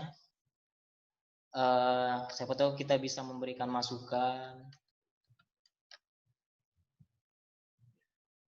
Pada Rivo, kita kan ada sedikit ya kan di pelaksanaannya ya. Jadi bisa kita pertanyakan satu-satu nanti. Kepada Rivo Saputra, jika ada yang ingin ditanyakan, mumpung pelatih kita banyak nih pemateri. Dari Mitra Kukar ada, dari Kabupaten Bangko ada, SP Bangko. Pada Rivo, persilakan. Restu Hidayat. Mumpung lagi sharing-sharing, kita sharing-sharing terbuka aja.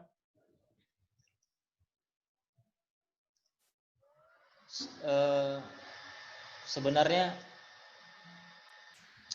ini adalah salah satu langkah awal kita ya membangun, ya bisa jadi membangun kepercayaan diri kita atau membangun relasi kita ya.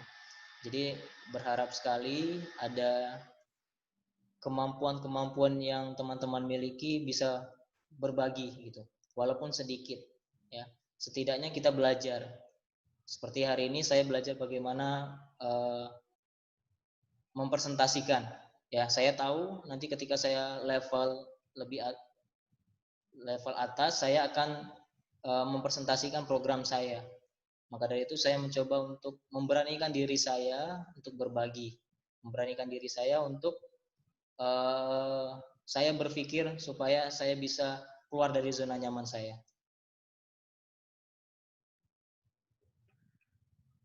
Ya, bagaimana Coach Febrian? Ada pertanyaan? Coach Oki, Coach Panji, Coach Irfan. Silakan bagi yang ingin bertanya, boleh langsung aktifin aja mikrofonnya. Bapak enjoy aja. Irfan nih kayaknya banyak Enjoy aja. pertanyaan nih. Terus Dayat nih juga nih.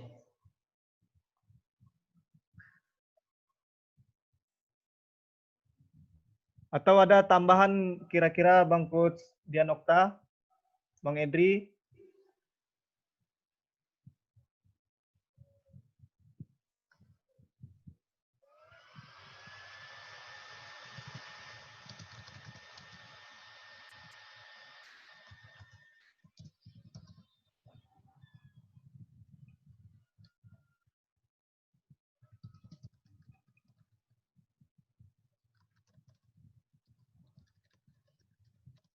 Itu ada Bagaimana Coach Oki Ernera?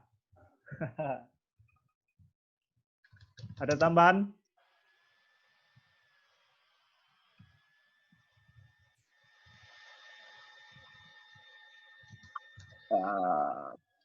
Assalamualaikum warahmatullahi wabarakatuh. Waalaikumsalam. Coach, sebelumnya saya mau bertanya, bagaimana cara kita menghadapi pemain yang skillnya kita bisa bilang di atas daripada teman-temannya, tapi mental bertandingnya itu masih jelek.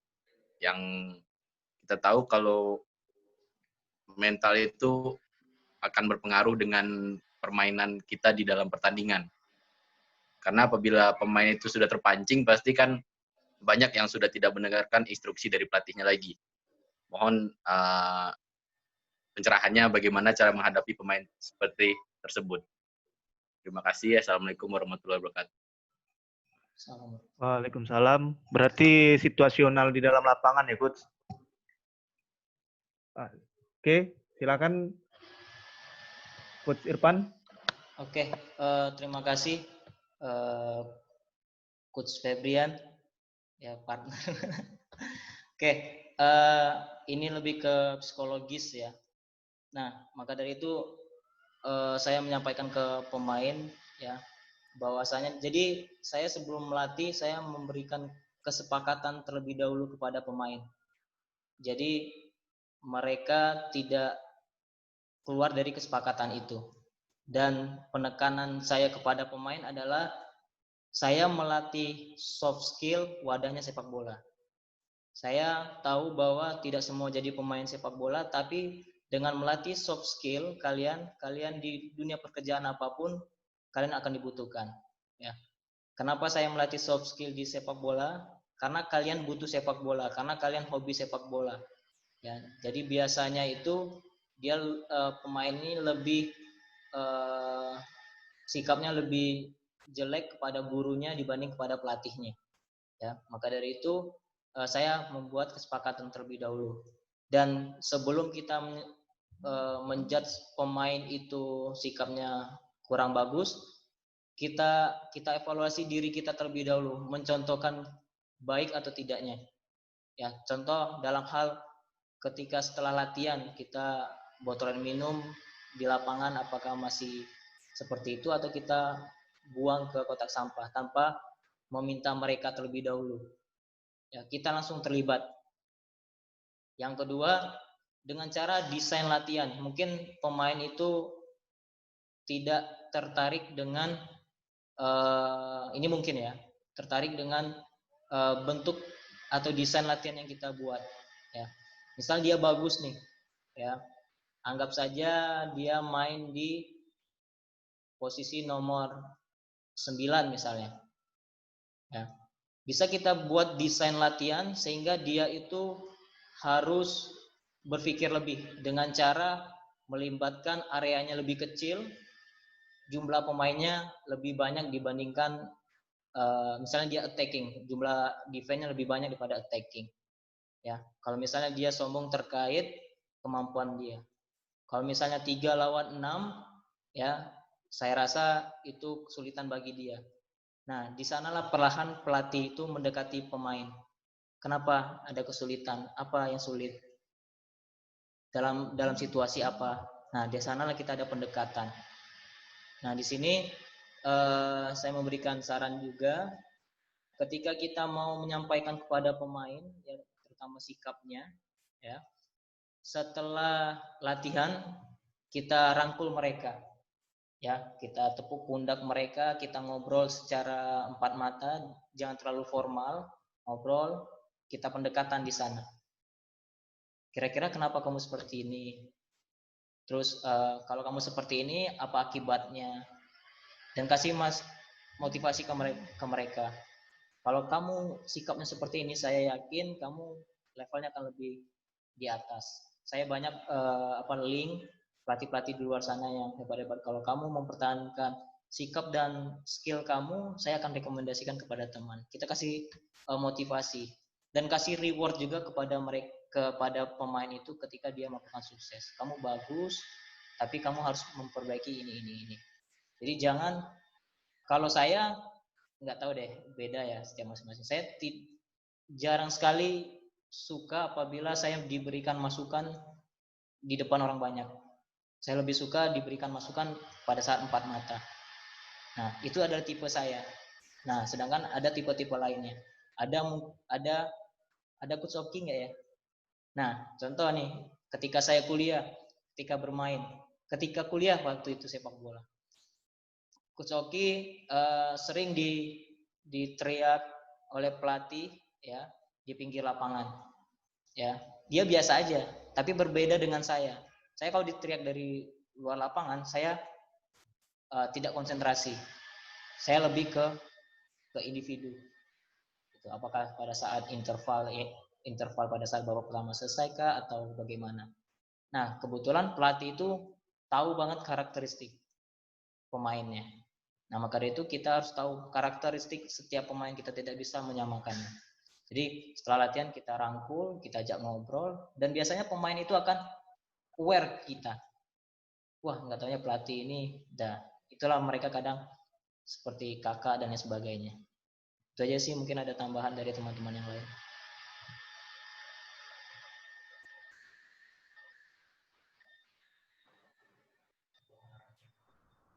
Oke, mungkin tambahan dari Coach Edri, bagaimana kira-kira mengenai problem di lapangan tadi?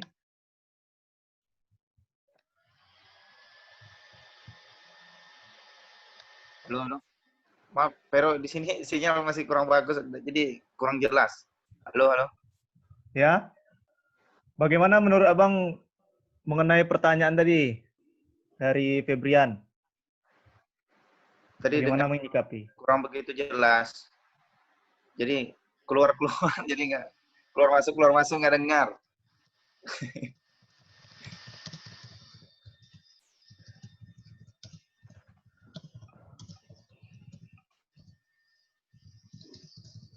Oke, mungkin jika ada teman-teman yang ingin bertanya, kami persilahkan. Tadi Coach Oki ada sesuatu tadi yang mau disampaikan. Assalamualaikum Coach. Waalaikumsalam. Selamat pagi menjelang siang bagi Coach Irfan, Vero, dan Coach senior dan rekan-rekan semuanya. Ini sedikit Coach permasalahan tadi, mulai dari pemaparan dari awal dari Coach Irfan dan Coach Dian itu sangat banyak manfaatnya bagi kami, apalagi yang di kampung-kampungnya kan. Itu yang pertama, masalah yang Coach bilang tadi, bagi pemain yang berkualitas atau individu yang berkualitas di teknikal tadi atau di taktik tadi kan. Yang pertanyaan saya di sini, Coach, itu bagaimana bila kita menemui atau memiliki pemain yang belum berkualitas yang Coach bilang tadi. Bagaimana kita bisa membuat individu pemain itu bisa menjadi berkualitas di dalam satu taktik tersebut. Apalagi seperti kami di kampung ini, itu banyak sekali terkendalanya dengan pemain malah tidak sesuai dengan instruksi yang kita jelaskan. Jadi yang saya ingin tanyakan, bagaimana solusinya bagi kita pelatih ini bisa membuat pemain itu sesuai dengan harapan kita yang berkualitas. Terus seterusnya yang kedua, mungkin ini baru yang saya dapatkan, yang Coach Irfan bilang tadi kan, di dalam suatu sesi latihan sekarang, alangkah baiknya kita menggabung dari beberapa poin latihan. Contoh teknik, taktik, mungkin passing, atau yang lain-lain sebagainya. Yang saya tanyakan, yang saya dapat juga pas pelatihan lisensi D di Padang Pariaman, itu instruktur mengatakan alangkah lebih baiknya kita melakukan dalam satu sesi latihan itu satu tujuan latihan. Kapan perlu dilakukan 3 atau sampai 4 kali dalam seminggu untuk satu tujuan latihan. Soal pengalaman yang saya dapat di lapangan di kampung, satu latihan passing saja yang diberikan ke pemain, itu pemain lebih malah sulit untuk memahami sesuai dengan coaching point yang pengen kita harapkan di lapangan. Jadi bagaimana solusi coach? Apakah menurut saya kurang efektif apabila di dalam satu sesi latihan itu lebih digabungkan. Tapi bagaimana solusi dari coach agar dalam sesi latihan itu bila digabungkan sesuai dengan target atau coaching point yang harus pengen yang kita dapatkan. Apakah itu harus kita laksanakan, apalagi di kampung nama di kampung, Coach, banyak kendala-kendala yang kita temui. Mungkin itu Coach Irfan dan Coach Vero. Terima kasih. Assalamualaikum warahmatullahi wabarakatuh. Waalaikumsalam warahmatullahi wabarakatuh. Terima kasih atas penjelasannya, Coach Uki. Cukup menarik pertanyaan dari Coach Uki, karena kita udah ulas tadi, dulu kan proses latihan itu ada fundamental, game related, game situasi, dan fokusnya itu hanya satu tujuan latihan, misalnya dribbling. Kemudian sekarang kan melaksanakan Pilanesia, penerapan Pilanesia kan menggabungkan teknik, taktik, kemudian fisik, menggabungkan bentuk latihan itu menjadi satu. Bagaimana menyikapi pertanyaan dari Coach Oki tadi? Mohon penjelasannya. Sedikit lagi, Coach. Nah, Ini sedikit, Coach, tambahan soal supaya kami yang di pelatih-pelatih yang pengen belajar ini, yang pengen melanjutkan lisen ini, itu kami pengen istilahnya adalah semacam penguat bagi kami atau menurut tokoh-tokoh atau para ahli lah. Soal pernah dulu mendengar kalau tidak salah pelatih di UNP bilang sampai sekarang ini belum ada yang membuat atau yang mengatakan buktinya kuat untuk melakukan pemanasan. Mana yang akan didulukan, stretching dinamis atau yang statis. Begitulah. Banyak orang bilang, lihatlah kita belajar dari alam. Alam tak kamarnya di guru. Perhatikanlah seekor kucing yang baru bangun tidur, apa yang dilakukannya.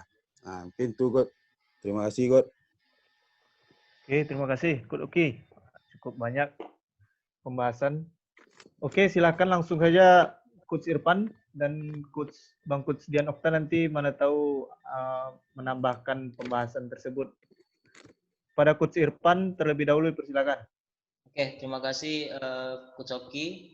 Berarti ada 3 pertanyaan ya. Yang pertama terkait program, yang kedua terkait bagaimana cara meningkatkan kualitas pemain, yang ketiga terkait warm up.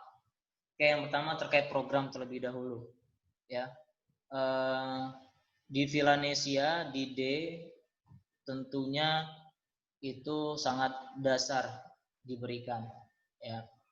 Tapi di sini saya ikuti seminar itu menurut saya ya itu kursusnya udah B bahkan lebih ya. Karena itu membuat pemain tidak gampang jadi pelatih maksudnya. Ya, tidak gampang jadi pelatih karena kita harus mendesain sedemikian rupa. Kembali ke topik, contoh di sini yang kita latih itu adalah sepak bolanya. Ya, ini berbicara terkait youth ya. Kalau di grassroots lebih ke apa namanya latih eksekusinya, ya, dengan cara mereka itu fun, ya. Contoh, ketika mereka lakukan ball mastery, misalnya injak bola, bagaimana kita memberikan unsur kompetitif di sana dengan cara misalnya dengan waktu sekian hitung berapa banyak kalian sentuh bola, ya. Jadi ketika di grassroots kita lebih ke menyenangkan sifatnya, ya, baik itu latihan eksekusi apapun, ya. Terkadang sebenarnya mereka di dalam bermain pun mereka sudah mempelajari terkait taktikal, ya. Jadi bahasa Villanesia sekarang bukan menggabungkan sih, bukan menggabungkan fisik, teknik, taktik, mental, tapi lebih berbicara terkait sepak bola itu sendiri, gitu. Contohnya, ya. Nah, sebelum ke sana saya membahas terkait ini terlebih dahulu. Tadi kan berbicara passing dan seterusnya ya. Nah, di sini kita ambil 2 minggu, attacking dan transisi negatif. Attacking ini ada 2 di Villanesia, yaitu build up dan scoring. Mungkin di minggu pertama kita buat build up, minggu kedua kita buat scoring. Di build up ini yang saya contohkan tadi salah satunya apa saja eksekusi di sana, ya, dribbling, ya kan, roll bola, passing, ya. Nah, kita cari tahu, ya. Jadi yang dibutuhkan di situasi permainan itu sendiri dan di area itu sendiri, gitu.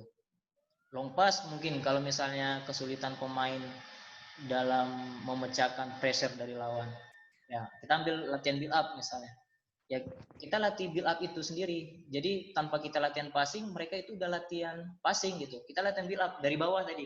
Contoh tadi nomor 3 passing ke 2, ya. Di sana udah latihan passing, ya di sana udah latihan apa namanya dribbling, bahkan lebih kompleks lagi karena yang kita latih titik perhatian kita itu build up, bangun serangan dari bawah gitu. Tapi kita buat game modelnya itu yang realistis di pertandingan. Makanya kita butuh sharing, kita butuh komunikasi, kita butuh nonton pertandingan, ya. Itu yang kita butuh sehingga detail-detail itu kita dapatkan, ya. Jadi kalau ada misalnya pelatih ataupun pemain yang lebih bagus kualitasnya, kita obrolkan. Contoh saya pemain, saya tanya ke ada teman saya, dia dulu timnas U15 yang ke Uruguay, hanya saja nggak bisa lanjut karena cedera lutut.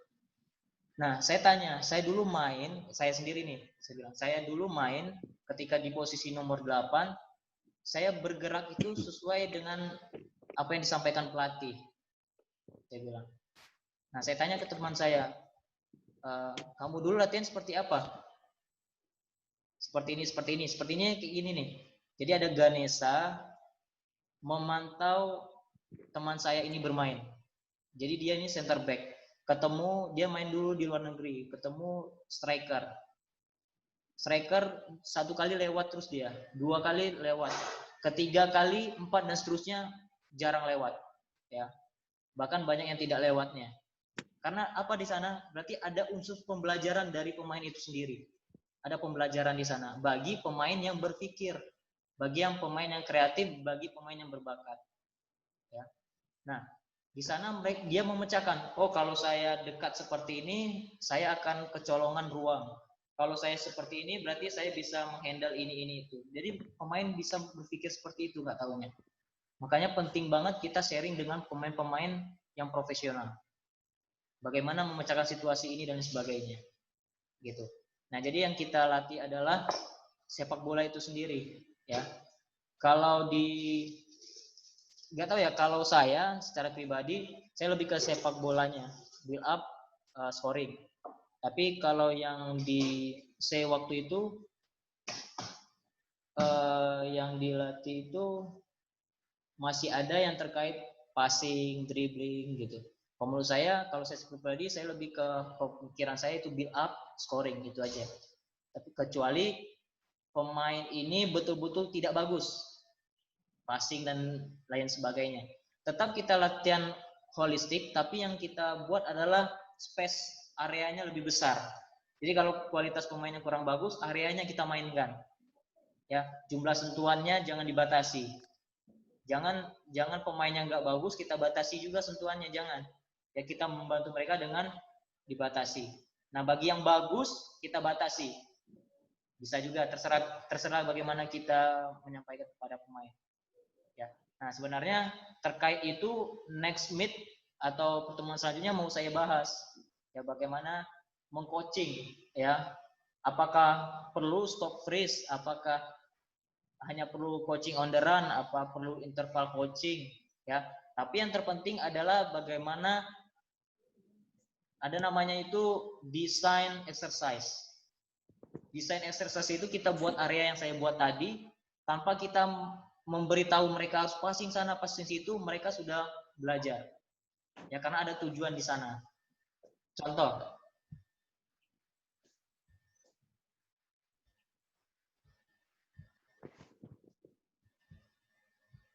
Mana ya?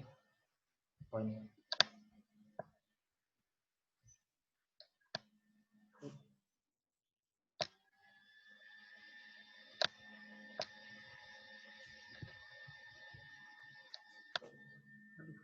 Lupa saya tadi.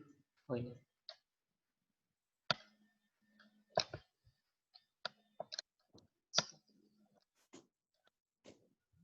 Nih.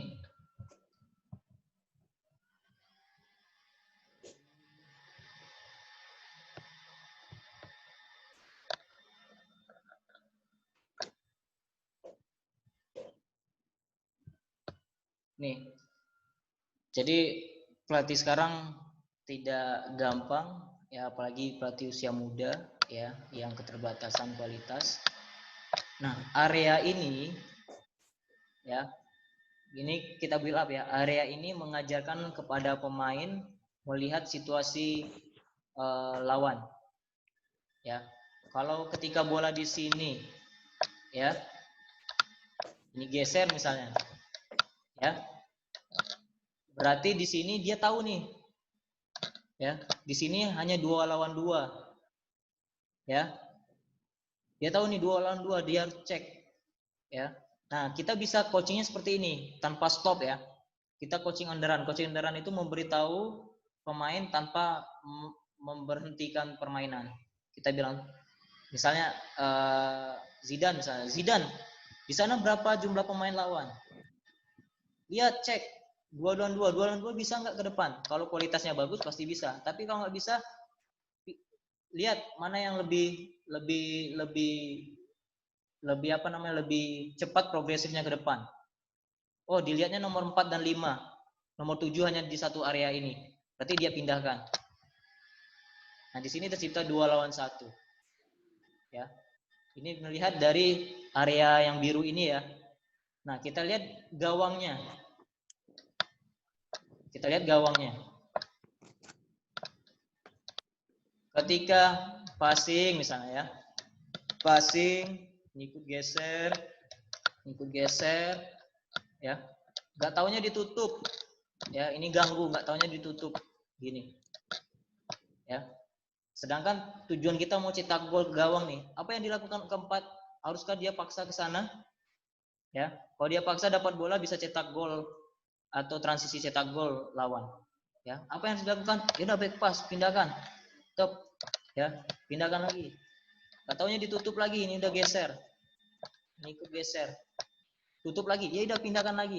Jadi pemain tahu, oh tutup nih. Saya nggak bisa ke depan, nggak bisa cetak gol. Ya berarti saya harus switch play. Nah, berarti mengajarkan bagaimana switch play. Tanpa kita memberitahu pemain. Kita cukup areanya saja. Cuma kita kasih tahu, bisa nggak cetak gol? Kalau nggak bisa sabar. Kayak gitu aja.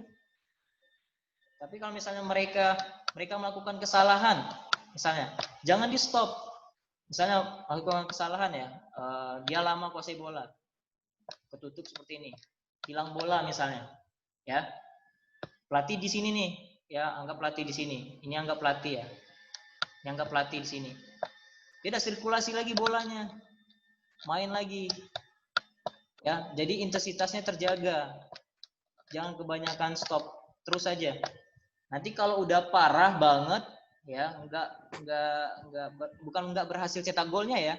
Kadang apa namanya, tujuan itu tidak terlalu penting apabila situasinya tidak memungkinkan, gitu. Nah, jadi kalau misalnya mereka bagus cara konsepnya bermain, terus mainkan aja. Kalau misalnya mereka udah bagus banget, ya udah stop, lanjut ke sesi berikutnya, ke step berikutnya, gitu. Ya, jadi untuk mengatasi pemain yang kurang bagus, kita space-nya kita perbesar, kita bantu dengan area. Ya. Nah, kalau misalnya betul-betul nggak bisa passing sama sekali, ya mau nggak mau kita latihan isolir. Ya, kita latihannya secara isolir. Tapi tetap ada lawan di sana. Ya, misalnya passing berhadapan, ya harus ada libatkan lawan di sana. Apakah di sampingnya, apakah di belakangnya, harus ada. Tapi yang kita penekanannya adalah eksekusinya. Ya, contohnya kalau passing berhadapan mungkin lebih ke eksekusinya aja. Tapi bagaimana kita tempatkan lawannya?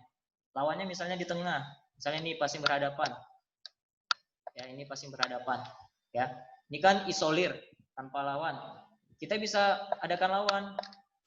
Sini ada lawan misalnya, kita letakin di sini. Dia udah buka sini. Dia bisa passing juga first touch kan? Dia tutup nih. Atau bisa tutup sini misalnya, ya kan? Dia bisa first touch-nya ke sini, ya, dan lain sebagainya. Atau juga lawannya di sini. Ya. Ini latihan passing nih. Di sini latihan first touch, di sini latihan dribbling. Ada lawan, itu lawannya, tapi lawannya diam. Sama. Ya kan? Sini. Ini latihan passing, ini latihan first touch, ini latihan dribbling.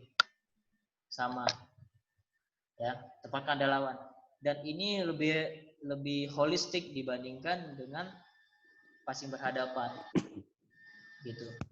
Nah, supaya mereka terbiasa ambil keputusan, latihannya ya rondos tadi. Jadi kalau di luar sana, teman saya baru dari Deportivo ya selama 6 minggu ya, jadi wajib melakukan rondos.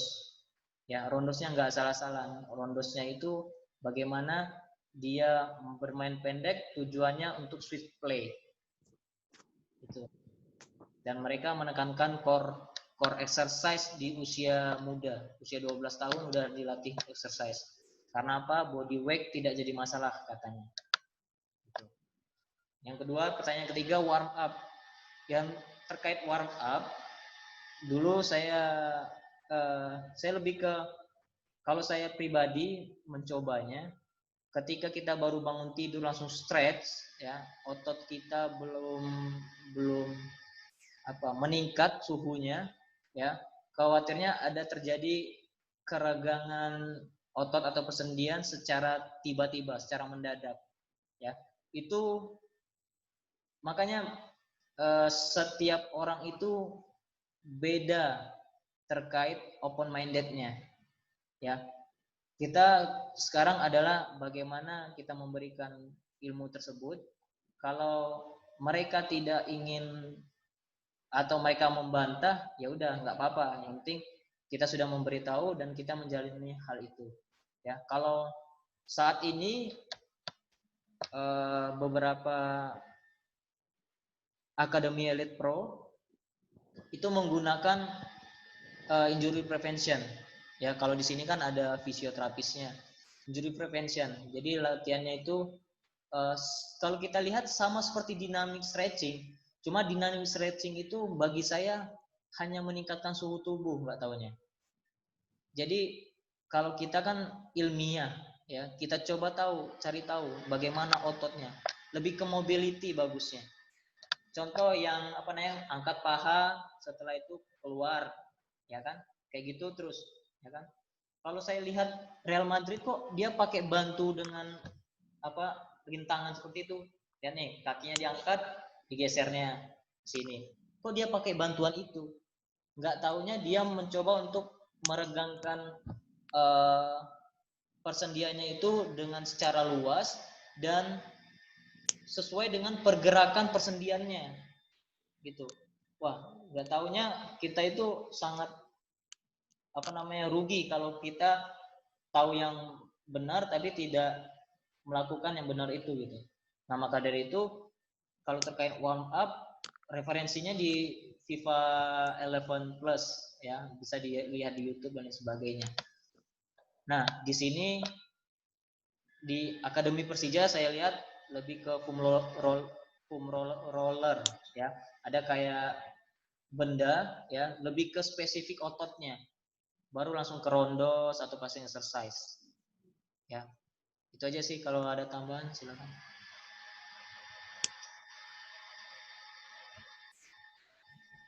Oke, terima kasih Coach.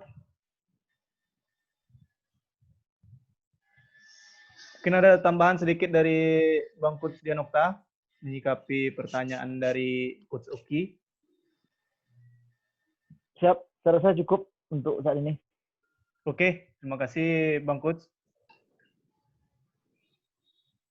Mungkin untuk pertemuan kali ini mengenai pembahasan kita cukup memuaskan. Semoga di lain waktu, maaf juga atas keterlambatan pelaksanaan. Kemudian terima kasih atas seluruh partisipan yang telah hadir. Kami mengucapkan terima kasih. Dan juga terima kasih kepada Bang Coach Dian Okta telah menambahkan. Terima kasih juga kepada pemateri Coach Irfan yang telah banyak memberikan ilmu-ilmunya. Semoga ilmu yang kita dapat hari ini bermanfaat ke depannya. Oke, mungkin saja. Coach Vero, ada tambahan dikit. Saya nggak tahu nih, apakah teman-teman ada waktu lagi atau enggak. Saya pengen memberikan latihan secara implisit dan eksplisit. Gitu. Jadi kan ada lebih turunannya lagi. Tapi kalau bersedia, kita akan atur jadwalnya. Tapi kalau misalnya tidak bersedia, nggak jadi masalah. Kita sharing secara individu juga jadi masalah. Oke, Coach. Terima kasih, Coach. Dengan segala keterbatasan yang ada, saya selaku moderator meminta maaf, mohon maaf pada kalau yang nggak bersedia kebangetan itu. Orang bagi-bagi ilmu kok nggak bersedia. Siap-siap. Tendang aja Bang ke gawang, Bang. Mudah-mudahan next selanjutnya lebih banyak lagi partisipan yang hadir. Amin. Oke, banyak maaf. Wabillahi taufiq wal hidayah. Saya akhiri. Assalamualaikum warahmatullahi wabarakatuh. Waalaikumsalam warahmatullahi wabarakatuh. Thank you semuanya.